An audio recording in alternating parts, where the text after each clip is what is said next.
Bismillahirrahmanirrahim. Now, this is our another lecture on the fundamentals of microbiology, and now we will discuss about the type of growth of microorganisms, particularly bacteria. That how many types of growths usually we observe in the lab or in journal, from pharmacy or medical, from the medical perspective. So bacteria growing in liquid culture in the laboratory, जैसे हमने बात की थी, usually exist in individual cells और एक individual cell के तौर पर मौजूद होते हैं और in small aggregate of cells या एग्रीगेट बना के यानी बंच बना के रहते हैं. But these cells are suspended in the culture medium और वो कल्चर मीडियम में सस्पेंडेड भी होते हैं. Planktonic is used to describe such freely suspended cells in the media. तो अगर बैक्टीरिया ग्रो कर रहे हैं मीडिया में फ्रीली सस्पेंडेड हैं तो इस तरह की जो ग्रोथ होती है that is called planktonic growth. It has become recognize that planktonic growth is not the normal situation for bacteria growing in their natural habitat. लेकिन इसके बरक्स अगर हम बात करें कि क्या नॉर्मली भी ऐसा ही होता है, ओवरऑल जो एनवायरनमेंट है या हमारी जो ह्यूमन बॉडी है इसमें जो बैक्टीरिया की ग्रोथ होती है इसी तरह से होती है, प्लैंक्टोनिक ग्रोथ होती है, तो आंसर इज़ नो, ऐसा नहीं होता. बल्कि bacteria in their natural state far more commonly grow attached to the surface. बल्कि ये ग्रो करता है किसी भी सरफेस से अटैच करके. अब ये सरफेसेस किस किस तरह की हो सकती हैं. For many species may be solid surfaces like for example soil, उस पे हो सकता है, सॉइल पार्टिकल्स पे ये बैक्टीरिया की ग्रोथ हो सकती है, स्टोन पे हो सकती है, मेटल्स पे हो सकती है, ग्लास पे हो सकती है. And for pathogens on epithelial surface in the body like for example lung और इंटेस्टिनल म्यूकोजा. जो रेस्पिरेटरी ट्रैक्ट है उसकी जो सरफेस है वो एपिथेलियल सेल्स की होती है. गैस्ट्रोइंटेस्टाइनल ट्रैक्ट है उसकी जो सरफेस है वो एपिथेलियल सेल्स की बनी हुई होती है. इसी तरह से जो हमारी जो स्किन है उस पर भी एपिथेलियल सेल्स होते हैं. तो इन सरफेसेस पे भी ये ग्रो करते हैं अटैच होके. तो इन सरफेसेस पे यानी इसका मतलब हुआ ये लिविंग सरफेसेस और non living surfaces like soil particle, stone, metal, glass, even rubber और प्लास्टिक्स और इसके अलावा जो है वो वुडन पार्ट, इन तमाम पर जो है ये सरफेसेस पर ये ग्रो कर सकते हैं. Bacteria attach to a substrate in this way are described as sessile. इस तरह से जो बैक्टीरिया अटैच होके ग्रो करता है किसी भी सरफेस पे तो इस ग्रोथ को कहा जाता है sessile growth. And are said to be exhibit the biofilm और माइक्रो कॉलोनी. और इस सेसाइल ग्रोथ से जो बैक्टीरिया बन रहे हैं उसकी जो फिल्म बन रही है यानी जो लेयर बन रही है उसको बायोफिल्म भी कहा जाता है और micro colony mode of growth या माइक्रो कॉलोनी ऑफ बैक्टीरिया भी कहा जाता है. तो इस तरह से ये डिफरेंसेस हैं प्लैंक्टोनिक ग्रोथ में और सेसाइल ग्रोथ में. और ये डिफरेंसेस हैं कि प्लैंक्टोनिक जो है वो फ्रीली सस्पेंडेड सेल्स है मीडिया में और अगर वो एक बायोफिल्म बना के सरफेस पर ग्रो कर रहे हैं एक लेयर बना के तो वो सेसाइल ग्रोथ कहलाती है. Now enumeration of the micro organism, यानी हम माइक्रो ऑर्गेनिजम्स की नेमिंग कैसे कर सकते हैं. It is necessary to measure the number of microbial cells in a culture sample और स्पेसिमेन. यानी जो माइक्रोबायल सेल्स हैं चाहे वो कल्चर हो मीडिया पे, सैंपल कहीं से लिया है, ब्लड से, स्प्यूटम से, यूरिन स्पेसिमेन से, कहीं से भी लिया है, उसमें हम माइक्रो ऑर्गेनिजम्स की क्वांटिटी को डिटरमिन करें कि मेजर करें कि कितने नंबर ऑफ माइक्रोबायल सेल्स हैं. When measuring the levels of microbial contamination in A raw material और मैन्युफैक्चर्ड मेडिसिन, ना सिर्फ इसके लिए कि हम कोई सैंपल जो हो कल्चर स्पेसिमेन यानी बायोलॉजिकल स्पेसिमेन उसमें माइक्रोबायल लोड मालूम करें कि कितने माइक्रो ऑर्गेनिजम्स हैं, बल्कि जो रॉ मटेरियल है फार्मास्यूटिकल या जो मैन्युफैक्चर्ड मेडिसिन है उसमें भी मालूम करें. जैसा कि हम पिछले लेक्चर्स में तस्करा कर चुके हैं कि there are two types of pharmaceutical products. Some are sterile pharmaceutical products and some are non sterile pharmaceutical products. Sterile pharmaceutical products में तो माइक्रो ऑर्गेनिजम्स की बिल्कुल भी क्वांटिटी मौजूद होनी नहीं चाहिए, zero acceptance, zero tolerance for any availability of any microorganism. But in non-sterile product microorganisms can be available, लेकिन उनकी जो क्वांटिटी है उसकी एक लिमिट है, उस लिमिट के अंदर वो होना चाहिए. अगर वो उस लिमिट से ज़्यादा गए तो फिर वो फार्मास्यूटिकल प्रोडक्ट को स्पॉइल करेंगे, और जब वो स्पॉइल करेंगे तो वो प्रोडक्ट जो होगी वो डिकम्पोज हो जाएगी, और वो फिर वो इस काबिल नहीं रहेगी कि वो मेडिसिन के तौर पर यूज़ की जा सके. इसलिए उसमें भी ये हमें मेजर करना पड़ेगा कि माइक्रोबायल कंटामिनेशन यानी नंबर ऑफ माइक्रोबायल सेल्स कितने हैं. So when evaluating the effects of an antimicrobial chemicals और decontamination process, और कब ज़रूरत पड़ती है कि हम ये चेक करें कि कितने माइक्रो ऑर्गेनिज़म्स हैं, जब हम ये चेक करना चाह रहे हैं एंटी माइक्रोबायल केमिकल जो हमने या डीकंटामिनेशन प्रोसेस किया है और वहाँ पे जो भी माइक्रो ऑर्गेनिज़म की क्वांटिटी थी और एंटी माइक्रोबायल केमिकल या डीकंटामिनेशन प्रोसेस करने के बाद उनकी क्वांटिटी कम होनी चाहिए. अगर वो कम हो गई है तो इसका मतलब है हमारा जो प्रोसेस था एंटी माइक्रोबायल केमिकल वो सक्सेसफुली उसने काम किया, डीकंटामिनेशन के प्रोसेस ने सक्सेसफुली काम किया है. इसी तरीके से when using micro organism in the manufacture of therapeutic agents, जो भी हम थेरेप्यूटिक एजेंट यानी ड्रग तैयार कर रहे हैं उसमें माइक्रो ऑर्गेनिजम्स का लोड मालूम करना है, कितना है, लिमिट के अंदर है या नहीं है, तो उसके लिए भी हमें उनकी एन्यूमरेशन यानी counting number of microbial cells मालूम करने पड़ेंगे. इसके अलावा when assessing the nutrient capability of growth medium, कि जो भी अगर हमने कोई ग्रोथ मीडियम बनाया है माइक्रो ऑर्गेनिज्म का तो उसकी न्यूट्रिएंट कैपेबिलिटी कैसी है. अगर उसकी न्यूट्रिएंट कैपेबिलिटी ज़्यादा होगी तो माइक्रो ऑर्गेनिज्म की ग्रोथ भी ज़्यादा होगी, न्यूट्रिएंट कैपेबिलिटी कम होगी तो ग्रोथ भी कम होगी, यानी नंबर ऑफ माइक्रोबायल सेल्स कम होंगे. A total count is a counting procedure enumeration both living and dead cells, यानी टोटल सेल काउंट जो होगी उसमें लिविंग बैक्टीरिया भी होंगे और डेड बैक्टीरिया भी होंगे. इसके बरक्स whereas a viable count which is far more common, जो कि ज़्यादा कॉमनली यूज़ होती है, record the living cells alone, जिसमें हमें सिर्फ लिविंग सेल्स का पता चलेगा. Anyway the term total viable count is use in most pharmacopoeias and by many regulatory agencies, लेकिन ज़्यादातर जो फार्माकोपियाज और रेगुलेटरी एजेंसीज हैं, जैसे पाकिस्तान में ड्रैप है, drug regulatory authority of Pakistan, USA में एफडीए है, फूड ड्रग एंड एडमिनिस्ट्रेशन, तो ये जो रेगुलेटरी बॉडीज़ हैं ये टोटल वायबल काउंट की जो है वो डिटरमिन करने को कहती हैं कि वो मालूम करें जो भी प्रोडक्ट है, जो भी फार्मास्यूटिकल मैन्युफैक्चरिंग एनवायरनमेंट है वहाँ पर वो total viable count micro organism की कितनी है. अगर वो लिमिट के अंदर है तो ठीक है, एक्सेप्टेबल है, लिमिट से ज़्यादा है तो वो एक्सेप्टेबल नहीं है और उसको कम करने की ज़रूरत है. जो भी प्रोसीजर या मेथड उसको ये वहाँ पर उस काउंट को कम करने के लिए यूटिलाइज़ किया जाए, तो ये जो होगा मेथडोलॉजी यूज़ की जाएगी इस पर्पज़ के लिए, और टोटल वायबल काउंट हम डिटरमिन करेंगे. Now traditional and rapid methods of enumerating cells, कौन कौन से मेथड्स हैं हमारे पास. तो ट्रेडिशनल मेथड्स में हमारे पास दो हैं, viable count and total count, और जो नॉन ट्रेडिशनल मेथड हैं उसमें रैपिड मेथड्स हैं, इनडायरेक्ट वायबल काउंट. अब वायबल काउंट देखते हैं उसमें क्या कौन कौन से हैं. पोर प्लेट मेथड, इसमें क्या करते हैं हम, counting colonies in agar media. Surface spread और surface drop which is also called Miles Misra method, counting colonies on agar surface, agar surface पे हम कॉलोनीज को काउंट करते हैं. थर्ड है मेम्ब्रेन फिल्टर मेथड, इसमें क्या करते हैं हम मेम्ब्रेन फिल्टर में, colonies growing on the membrane on agar surface, तो मेम्ब्रेन सरफेस, मेम्ब्रेन की जो एगर सरफेस है मेम्ब्रेन उसके साथ मौजूद होती है, उस पर कॉलोनीज जो ग्रो कर रही हैं उसको जो है वो मेम्ब्रेन फिल्टर मेथड कहते हैं.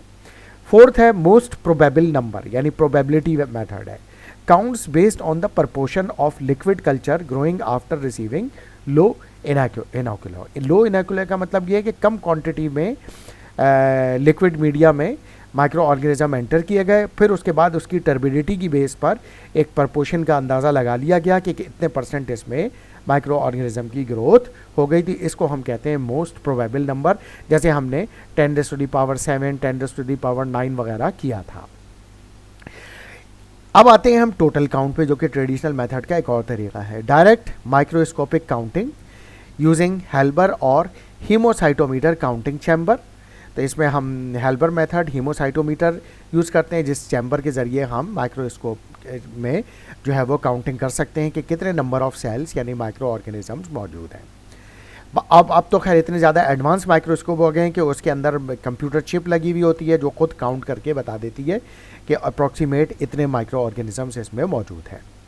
टर्बिडिटी मेथड मेजर टर्बिडिटी और ओपेसिटी इन द सस्पेंशन और कल्चर।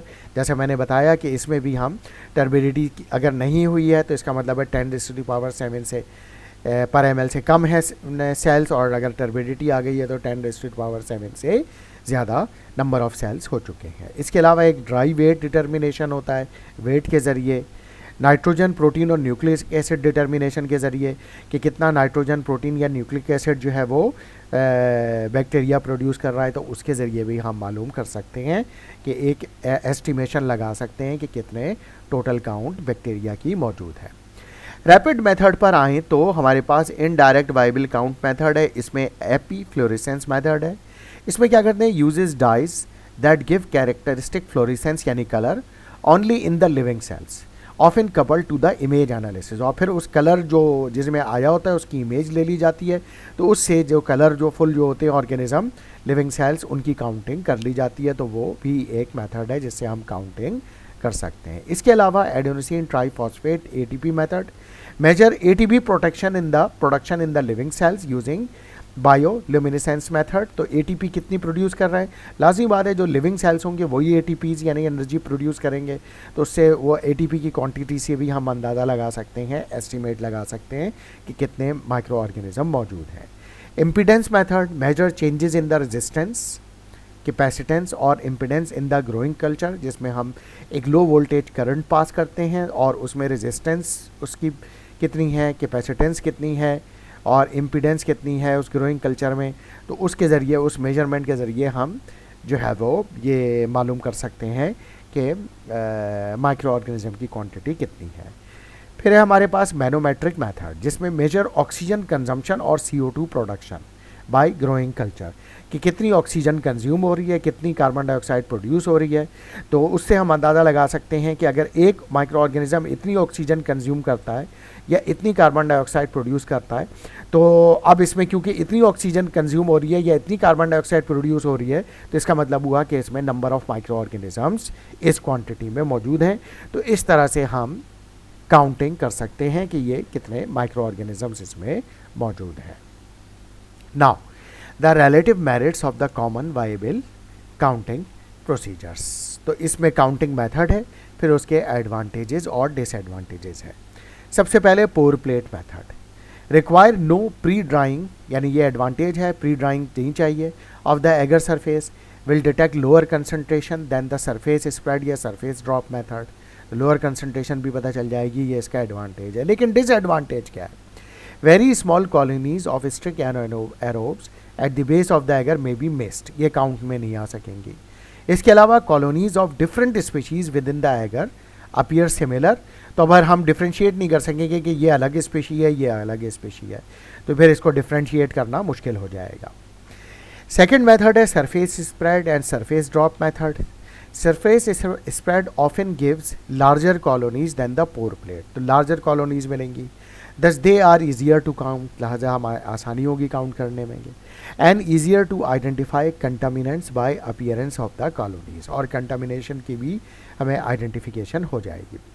लेकिन इसका डिसएडवांटेज क्या है, agar surface require pre drying, पहले उसको ड्राई करना पड़ेगा, टू एब्जॉर्ब सैंपल और and possibility of confluent growth, यानी कन्फ्लुएंट यानी और दूसरे कंटामिनेशन की ग्रोथ की भी, पर्टिकुलरली विद मोल्ड्स यानी फंगस भी ग्रो कर सकता है, जिसकी वजह से masking individual colonies bacterial colonies mask हो जाएंगी और उनकी सही क्वांटिटी हमें नहीं पता चल सकेगी। ये इसका जो है वो डिसएडवांटेज है। मेम्ब्रेन फिल्ट्रेशन मेथड की बात करें, if necessary will detect lower concentration than other method, ये इसका एडवांटेज है। Antimicrobial chemicals in the sample can be physically remove from the cells, तो ये भी इसका एडवांटेज है कि फिजिकली हम रिमूव कर सकते हैं, तो कॉलोनीज जो होंगी वो सही क्वांटिटी में हमें मिल सकेंगी। लेकिन डिसएडवांटेज क्या है मेम्ब्रेन फिल्ट्रेशन टेक्निक का, विस्कस सैंपल अगर होगा will not grow through the membrane, यानी वो मेम्ब्रेन को ब्लॉक कर देगा उसके पोर्स को, एंड पार्टिकुलेट सैंपल्स में ब्लॉक द मेम्ब्रेन, जैसा मैंने बताया। Thereby restricting filtration capacity, filtration नहीं हो सकेगी, और जब फिल्ट्रेशन सही नहीं हो सकेगी तो फिर हमें सही क्वांटिटी भी मालूम नहीं हो सकेगी। तो ये भी इसका एक यानी कह लीजिए कि डिसएडवांटेज है मेम्ब्रेन फिल्ट्रेशन मेथड का। नाउ अब हम आते हैं माइक्रोबायल जेनेटिक्स पे कि माइक्रोबायल जेनेटिक्स क्या है। The nature of genetic material possessed by microbial cells and the manner in which the genetic material may be transferred to other cells depend largely upon the whether the organism is prokaryote or eukaryote. Means के genetic material एक generation of micro organism से दूसरी generation of micro organism में जो shift होता है या transfer होता है, जैसा कि हम में ह्यूमन में होता है कि हमारे अंदर जो जेनेटिक मटेरियल होता है वो हमारे पेरेंट्स से ट्रांसफ़र होता है, तो इसी तरह से माइक्रो ऑर्गेनिज्म में भी जो पेरेंट माइक्रो ऑर्गेनिजम्स हैं उससे जो डॉटर सेल्स बन रहे हैं या डॉटर माइक्रो ऑर्गेनिज्म बन रहे हैं उनमें जो जेनेटिक मटेरियल ट्रांसफ़र हो रहा है या जो मूव कर रहा है तो वो डिपेंड करेगा कि वो प्रोकैरियोटिक सेल्स हैं कि उनका अपना अलग मेथड होगा, और यूकैरियोटिक सेल्स हैं तो उनका एक अलग मेथड होगा। सपोज दैट हम बैक्टीरिया की बात करते हैं। The genes essential for growth and metabolism of bacteria are normally contained on a chromosome of the double stranded DNA। तो जीन्स जो है बैक्टीरिया में जो होते हैं वो डबल स्टैंडर्ड डीएनए की फॉर्म में होते हैं, which is in the form of A covalently close circle, covalent bound से क्लोज सर्किल में होता है, और हम इसको डिजिग्नेटेड एट CCDS यानी डबल स्टैंड डीएनए कहते हैं। एडिशनल जीन्स CCC जो है इसका कोड है। Additional genes that usually just confer upon a cell a survival advantage under certain circumstances may also be contained upon plasmid। अच्छा, इसके अलावा जो डबल स्टैंडर्ड डीएनए के अलावा एक और जीन भी बहुत सारे माइक्रो ऑर्गेनिज्म में मौजूद होता है जो कि क्रोमोसोम्स यानी डीएनए की तरह का होता है और उसको कहते हैं plasmid. These are usually similar in structure to the chromosome but much smaller and replicate independently। यानी क्रोमोसोम की तरह के स्ट्रक्चर में सिमिलर होते हैं लेकिन क्रोमोसोम नहीं होते, लेकिन ये रेप्लिकेट जो होते हैं डीएनए की तरह ये होते हैं रेप्लिकेट, लेकिन इंडिपेंडेंटली यानी कंप्लीट डीएनए भी नहीं होते, लेकिन ये इनमें ये कैपेबिलिटी होती है कि ये इंडिपेंडेंटली रेप्लिकेट हो सके। The total complement of genes possessed by a cell, that is those in the chromosomes or plasmids and any received from other sources, for example bacteriophage bacterial viruses is referred to as the genome of the cells। और जो तीसरा method है gene transfer का complement method है वो bacteriophage virus technique या bacteriophage कहलाता है, जिसमें जीनोम जो होता है वो सेल का जो होता है वो एक सेल से दूसरे सेल में ट्रांसफ़र होता है। ये कैसे होता है इसकी डिटेल हम बैक्टीरिया की डिटेल में पढ़ेंगे। Typically bacterial chromosomes are 1 millimeter or more in length and contain about 1000 to 3000 genes. इतनी क्वांटिटी में इनके जीन्स मौजूद होते हैं।